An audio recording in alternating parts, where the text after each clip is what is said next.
Hi, I'm Linus at Performance Bike, and today we're going to go over how to change a mountain bike tire. So there's a few steps, and some of them are, or obviously all of them are pretty important. There's a couple different valve types. This particular one is a Presta valve. The other type is a Schrader valve. You'll probably recognize it as the same type of valve that's on a car tire. There's a pin in the middle that you depress. With this, you undo this knurled sort of knob at the top here and press it in to release the air. Once all that air is out and you can feel the tire and it's nice and loose, you want to go around and just kind of wiggle the tire a little bit, and that'll help the bead break loose from the rim, make the tire a lot easier to take off. After that, you want to get your tire lever out. Starting on the opposite side from the valve, place the tire lever between the bead of the tire and the hook of the rim, and then just sort of lever that bead out.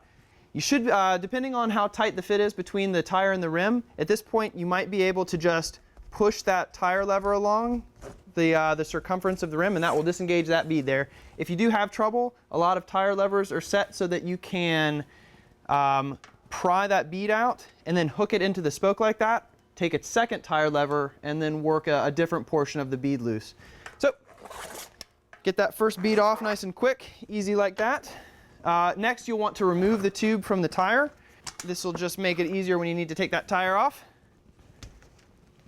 And then remove the final bead of the tire. This is something typically you can do with your bare hands. If you do need to, if you're having difficulty doing that, you can use that tire lever and kind of just repeat that step. But usually at this point it's loose enough to where you can just pop it off just by pulling it out like that. So now that we have our tire off, we get our new tire that we're excited about putting on and can't wait to ride. Typically at this point, if you're with most mountain bike tires, the tread design is going to be rotationally specific. So you want to make sure that if your tire has some sort of indication, you can see here it says rotation. You do want to make sure that you're just lining that wheel up with the way that it's going to spin and the way that that tire is going to roll. A lot of these knobs are shaped pretty specifically to roll fast in a certain direction, provide braking traction and traction while you're turning in a particular way. Another thing that's very helpful to do is to find the label of the tire and line it up with the valve hole. And I'm going to make sure I get this right here. This is a good thing to do. You know, if you look at any picture of a bike, it's always sort of photographed this way, but besides just the sort of aesthetic pleasantness of it, it's also a great way to figure out if you get a flat, you can find the hole in the tube, and then you have a reference point of where the tube was in reference to that valve hole. So if you have something stuck in your tire, it's a little easier to work backwards and find out where your flat came from. So to put this on, you're going to first install the first bead of the tire, and you do that just kind of with your bare hands here, slowly just installing, working your way from the valve hole around to the opposite side of the tire until it's all in there. With a lot of larger mountain bike tires, you're probably going to wrestle with it a little bit. If it takes you a little while, that's okay. That's just kind of the way it goes.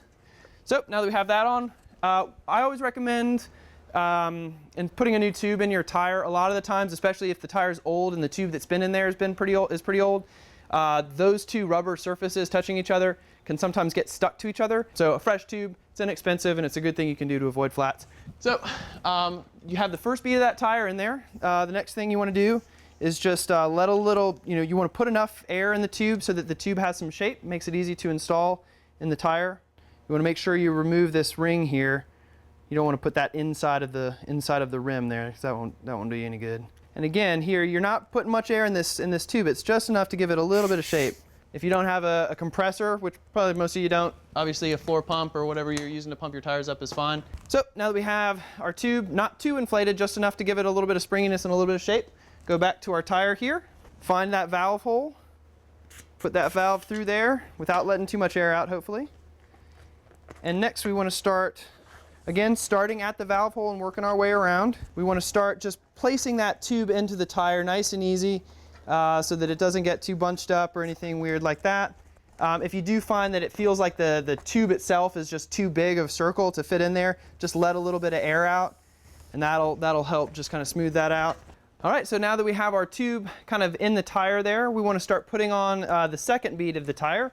So again, starting at the valve and working our way around. Start putting that other seat in, that other bead of the tire in, just with your bare hands. Now, when you're getting close to finally getting the last part of it on here, you do want to just go and double check to make sure that that tube, if you look inside of here, you just want to make sure that that is nice and sort of tucked into the actual cavity of the rim. If you see that this is kind of sticking out or out like that, you want to be careful, because if you try to put that on, it's going to get squished between the bead of the tire and the rim. Just make sure that that's nice and tucked in, and then continue working your way around here. This is typically the trickiest part of getting a tire on. On some rim and tire combinations, this last little bit here can be real tight. So the best technique I've seen is just taking your kind of the open parts of your knuckles here, put that around the tire, and then just kind of roll this tire on and kind of use that leverage of being able to grip the entire tire just to squeeze it up over the rim. Obviously this one wasn't too bad, but there are some out there that are pretty tricky. So after you've done that, you want to put this ring on here. This will just keep the valve from sliding back inside of the rim, which can make it sometimes very difficult to get your pump to stick onto the valve. Make sure that that knurled sort of bud on the end of the valve there is unscrewed. So once you have both beads of the tire on, it's time to inflate it. What you want to do when you're inflating a new tire, it's very important to go slowly. Initially, you want to put maybe 5 to 10, maybe 15 psi into that tire, and then you want to stop and check it to make sure that the bead is seating correctly into the rim. So I'm going to just put a little bit of air in here, make sure that tire has shape, and see. What you want to do at this, once you have about maybe 15 or so psi in that tire, is go around, give the tire a spin, see if you see any major bumps or deviations in the way the tire is spinning. Also go around in this area and just check.